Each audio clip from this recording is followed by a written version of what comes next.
Cartas de Cristo, a consciência crística manifestada. Carta 3, áudio 2. Então, quando as pessoas me suplicaram que ensinasse, o que poderia fazer senão sentar-me sobre uma rocha logo acima delas e ensinar? Decidi que se elas tinham vindo de tão longe para ouvir-me, escutariam algo que recordariam e possivelmente falariam disso durante a vida toda. Eu sabia que, apesar de tudo o que tinha dito a elas acerca do Pai e o Pai Amor, ainda tinham medo de que Deus as rejeitasse. Embora eu as tenha tentado ajudá-las a compreender que o Pai de quem falava não era o Deus personalizado que elas adoravam, sabiam muito bem que estavam confusas, mesmo tendo dito uma e outra vez que o Pai estava em seu interior. Continuavam preocupadas sobre receber um castigo vindo do alto, por acreditarem em minhas palavras. O que deveria ensinar naquele dia? Perguntei ao pai. Então, observei as cabras e as ovelhas que estavam pastando na colina sob o vigilante cuidado de seu pastor. E a mensagem para esse dia me veio ao espírito. Levantei-me e falei para que se ouvisse minha voz até o fim da multidão. Vejam estas ovelhas e cabras pastando nas colinas. As ovelhas estão num lugar e as cabras em outro. Observem as ovelhas. São pacientes e pacíficas entre si, mesmo quando estão apertadas num canto do curral. Pastam tranquilamente, nunca reclamam o terreno que não é seu. Deixam o pasto curto, mas não o estragam, o que permite que a grama se recupere depois de passarem por cima dela. E o que é mais importante, escutam a voz do seu pastor. Portanto, ele cuida bem delas. Ele as guia para os melhores pastos e dorme junto a elas durante a noite, para que não sejam atacadas por cães e ladrões. Agora, olhem as cabras, como brigam e saltam sobre as pedras e entram em lugares difíceis ou perigosos. Devoram as sarças e a folhagem das árvores. Elas são espoliadoras. Se não fosse por sua utilidade para o homem, não haveria outro lugar para elas a não ser ficarem amarradas o dia todo ou serem enviadas para o deserto.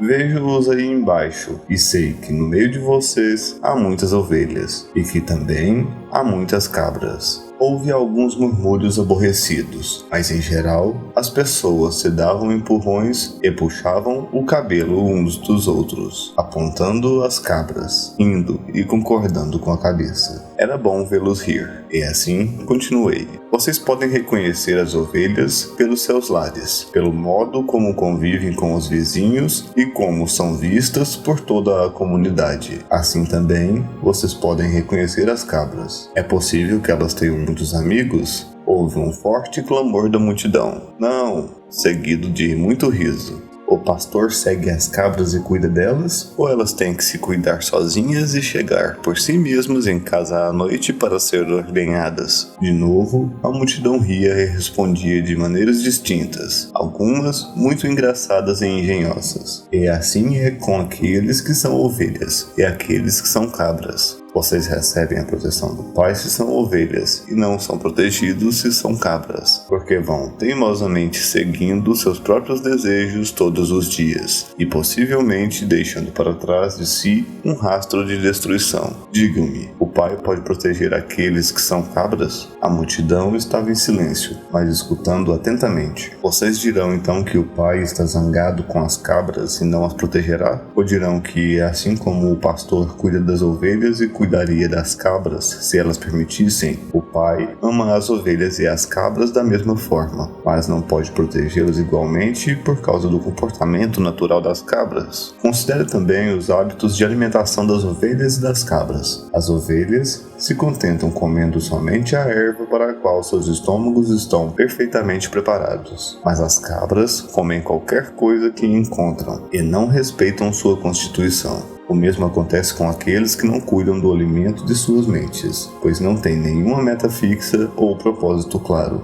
como as cabras, não percebem quando o alimento mental é prejudicial ou os leva por caminhos equivocados em suas vidas diárias, ou mesmo os arrasta para um mito nocivo ou um engano perigoso. Eles vão sem rumo, recolhendo o equivalente mental de sarças, sapatos velhos, pedaços de pano, folhas, cardos ou ervas daninhas, porque falta a eles bom senso. Um homem perguntou: Mestre, e se uma pessoa é uma ovelha, comete um erro e se vê numa confusão, o pai a abandonará? Respondi com outra pergunta: o que faz o pastor se uma de suas ovelhas cai no buraco, ou escorrega por um barranco, ou se vê aprisionada nas sarças? Eu digo: o pastor deixa o rebanho e rapidamente vai buscar a ovelha perdida, e não a abandonará até que a traga de volta sã e salva. Assim acontece com o pai. Nenhuma ovelha pode evitar enganar-se de uma ou outra maneira, mas não duvide de que o pai logo atenderá ao seu banido e a resgatará. E se uma cabra começar a comportar-se como uma ovelha e atender à voz do pastor, então ela também estará sob a proteção do pastor e será cuidada da mesma maneira que as ovelhas. Assim é com vocês e o reino do céu,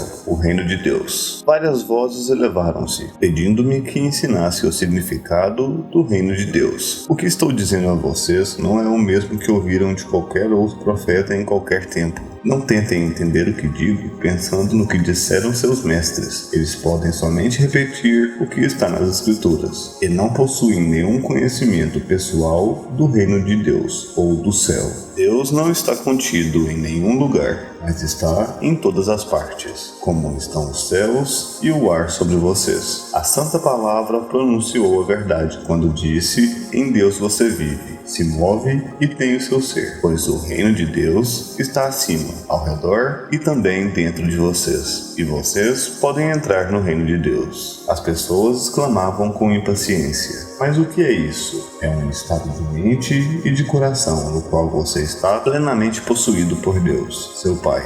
Quando você está nesse estado, o Pai é a cabeça de seu corpo e dirige tudo o que você faz e toda a sua vida. Algumas pessoas resmungavam: como isso é possível? É possível estar tão vazio do eu, de desejos egoístas, inimizades, raivas, ciúmes, cobiça de desejos de vingança, que somente Deus fique no controle de sua mente e de seu coração? E depois, o que acontece? Perguntou uma mulher. Então, você entra no estado de ser que é dirigido por Deus. Isto é totalmente belo e glorioso. É amor, é generosidade, é cuidar dos demais como cuida de si mesmo. É não julgar, pois você aceita os outros tal como são, sabendo que também são filhos de Deus e que estão igualmente sob o cuidado do Pai. É felicidade sem medida, impossível de descrever. É sentir alegria pela beleza do mundo. É vida sem limite e energia aumentada. É saúde e é a satisfação de cada uma de suas necessidades, mesmo antes de tê-las. Por que os rabinos não nos contam essas coisas? Diziam várias pessoas reclamando.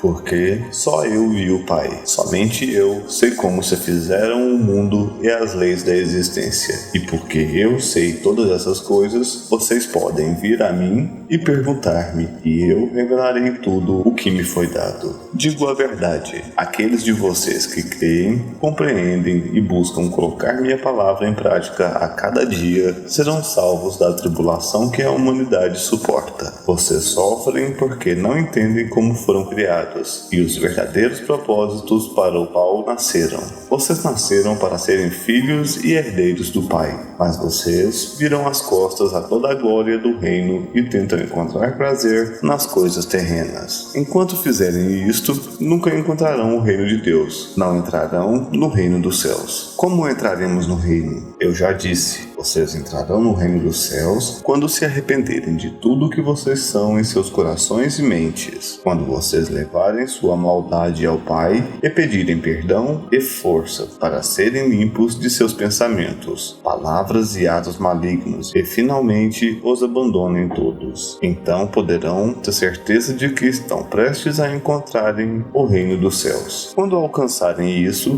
perceberão que sua atitude para com os outros estará mudando mudando, pois o Pai está fazendo o seu trabalho amoroso em seu interior. Vocês estarão livres das correntes e amarras dos desejos e atos malignos que antes os aprisionavam e os faziam cativos no mundo. Mais do que isso, compreenderão que o Pai satisfaz todas as suas necessidades. Uma mulher exclamou: Mestre, tenho uma necessidade agora mesmo. Tenho fome. As pessoas riram, mas então várias vozes uniram-se à sua, dizendo: Estamos com você há muitas horas. Nos fez andar e antes de consentirem nos ensinar, nós demonstramos que somos boas ovelhas. Não nos ajudará a saciar nossa fome? Percebi que diziam a verdade e senti uma profunda compaixão para com elas. Tinham-me seguido não só para que as curasse, mas também porque tinham o anseio de saber a verdade como tinha sido me dada pelo Pai. Eu tinha dito que o Pai satisfazia todas as suas necessidades. Esta seria uma oportunidade para mostrar o poder da fé e o poder que é Deus. Mostraria a elas que nada é impossível quando verdadeiramente se acredita, como eu acreditava e percebia. Chamei meus discípulos e pedi que procurassem alguém entre os presentes que tivesse alimento. Encontraram uma criança com pão e peixes e os trouxeram até mim. Afastei-me um pouco da multidão e tranquilamente contemplei o pão e os peixes, sabendo que não eram nada mais do que a mente poderosa de Deus, a substância de toda a matéria tornada visível. Sabia que a mente poderosa de Deus era ilimitada e poderosamente ativa dentro de minha consciência. Sabia que a natureza do Pai era a satisfação das necessidades. Enquanto abençoava o alimento, sentia o poder fluir totalmente pela minha mente, corpo e mãos, e sabia que a fome daquelas pessoas seria saciada. Não sabia de que maneira, simplesmente sabia que seria. Depois, levei as cestas de comida e disse aos discípulos que dividissem o alimento ali contido, sentindo com absoluta certeza que todos ali teriam tanta comida quanto necessitassem. Ao cortar o alimento em pedaços e distribuí-lo, o mesmo se multiplicava, e assim foi acontecendo até que toda a multidão teve sua fome saciada. Várias cestas ainda restaram, com sobras do alimento. Assim, demonstrei que a matéria, tudo o que é visível no universo, é mente, consciência, tornada visível pela vibração das partículas, o que a ciência chama de partículas. Mudanças na vibração das partículas e, portanto, mudanças na matéria acontecem como consequência das imagens-movimento, poderosamente dirigidas, disciplinadas, focadas pela energia da mente, consciência. Quando uma consciência amorosa se age puramente para fazer o bem aos outros, os únicos limites ao trabalho amoroso do Pai no mundo são os limites que a mente do homem coloca nesse trabalho. Tais mudanças na matéria só podem ocorrer quando a consciência do homem está em perfeita harmonia e unida ao Pai Consciência Universal. Ainda que assombrados por receberem o alimento dessa maneira, as pessoas, meus discípulos, não compreenderam como tal coisa tinha se realizado. Apenas puderam concluir que era o maior milagre que tinham visto. Isto também confirmou para eles a crença de que eu era o Filho de Deus. Numa outra ocasião, eu estava sentado debaixo de uma árvore aos arredores de Betesda, rodeado por aqueles que tinham trazido seus doentes para que fossem curados. Como sempre, maravilharam-se ao vê-los recobrarem a vida e a saúde, e perguntavam-se como tais milagres podiam ser feitos. Outra vez, tentei fazer com que compreendessem o poder da fé. Nos evangelhos está escrito que eu disse que se um homem possuísse a fé do tamanho de um grão de mostarda, poderia mover montanhas. Esta afirmação é uma interpretação errônea do que verdadeiramente eu disse, e revela o pouco que meus discípulos e os evangelistas compreendiam dos meus ensinamentos quando nós estivemos na Terra. Se alguém tivesse a fé do tamanho de um grão de mostarda, o que significa isso? Como se pode medir a fé de tal maneira? Fé,